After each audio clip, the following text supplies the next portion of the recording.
Number stream है आपके पास और उससे मुझे केवल वो नंबर चाहिए जिनकी वैल्यू 5 से ज्यादा हो। अब यहाँ पे आपको कुछ कुछ लग रहा होगा कि हाँ मुझे फिल्टर करना, इतना तो सेंस बन रहा है। चलिए एक काम करते हैं, सबसे पहले मैं स्ट्रीम बना देता हूँ। तो स्ट्रीम बनाने के लिए मैंने यहाँ पे अगेन बोला फ्रॉम RxJS, इतना क्लियर है, इम्पोर्ट फ्रॉम RxJS। अब मैंने बोला इसके अंदर डाल दो 1 2 3 4 5 6 7 8 9 और 10, सॉरी और 10। और फ्रेंड्स यहाँ पे ध्यान देना, मैं बार बार नंबर के साथ ही क्यों खेल रहा हूँ, क्योंकि यार नंबर के साथ ना ऑपरेटर्स को समझना ज्यादा आसान है यार। एक्चुअल एपीआई कॉल करूँ ना मैं अगर, और फिर मैं यहाँ पे लगाऊं ये सारी चीजें फिल्टर फिल्टर, तो यार आपको ना थोड़ा कंफ्यूजन हो जाएगा। बट स्ट्रीम समझनी है ना, तो स्ट्रीम को समझने का सबसे बेहतर तरीका है नंबर्स के साथ सीखो यार, नंबर्स के साथ सीखो। चलिए अब मैंने बोला मेरा फ्रॉम है, मैं सबसे पहले तो सब्सक्राइब लगा देता हूँ, इतना तो मुझे पता है। और मैंने एक नई चीज सीखी थी कल की, मैं डायरेक्ट यहाँ पे console.log भी बोल सकता हूँ, ठीक है। इसका मैंने रीजन दिया था क्या है। अब मेरे को यार ये वो नंबर चाहिए जो 5 से बड़े हैं, तो अब कैसे करोगे। तो आपके पास, मुझे इतना पता है कि मेरे पास एक एक करके नंबर आएगा। यहाँ पे मैं पाइप लगा देता हूँ, मुझे पता है पाइप में पहले 1 आएगा, फिर 2 आएगा, 3 आएगा, बट यार रोको कैसे आगे जाने से। अब फिल्टर क्या है, मेरा एक ऑपरेटर है, तो यहाँ पे मैं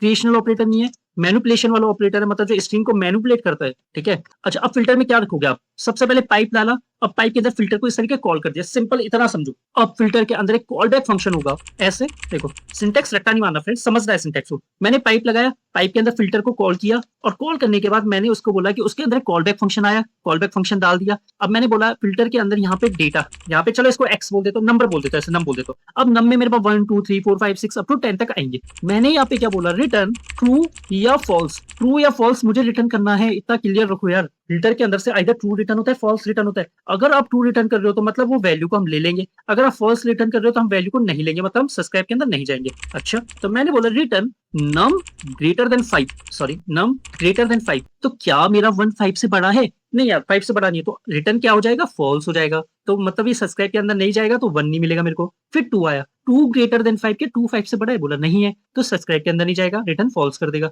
3 ग्रेटर देन 5 नहीं है, 4 नहीं है, 5 नहीं है, 6 ग्रेटर देन 5 हाँ है, तो 6 7 8 9 10 के लिए सबके लिए ट्रू भेज देगा। तो चलिए इसे रन करके देख लेते हैं फ्रेंड्स। तो मैंने बोला 8 filter pipe is not defined, okay friends यहाँ पे देखो मैं डॉट लगाना भूल गया था, इसलिए एरर आ गई। चलिए अब इसे वापस करते हैं। तो 6 7 8 9 10, ओके। तो आप बोलोगे यार ट्रू फॉल्स वाला कंसेप्ट रियल है क्या, तो चलो अब मैं बोलता हूँ यहाँ से केवल ट्रू, फिल्टर से मैंने केवल ट्रू भेजा, अब क्या होगा 1 2 3 4 5 6 7 8 9 10 हर एक स्ट्रीम के लिए ट्रू है। और अगर मैं फॉल्स बोलता हूँ फ्रेंड्स ध्यान देना, तो फॉल्स मतलब वो एक भी स्ट्रीम को नहीं लेगा, खत्म। देखो कुछ भी नहीं आया, क्लियर करके वापस देख लेते हैं, कुछ भी नहीं आया, क्योंकि मैंने बोला मुझे लेना ही नहीं है, मैं फिल्टर कर दिया मैंने फॉल्स, मैंने भाई तो कुछ भी भेज दो मैं फॉल्स कर रहा हूँ, ठीक है। तो इसलिए बोला मैंने फिल्टर के अंदर से ट्रू या फॉल्स रहता है, बट हम डायरेक्ट ट्रू फॉल्स लिखते हैं, हम तो एक्सप्रेशन लिखते हैं। तो हमने बोला नम ग्रेटर देन 5, दैट्स इट, ठीक है फ्रेंड्स।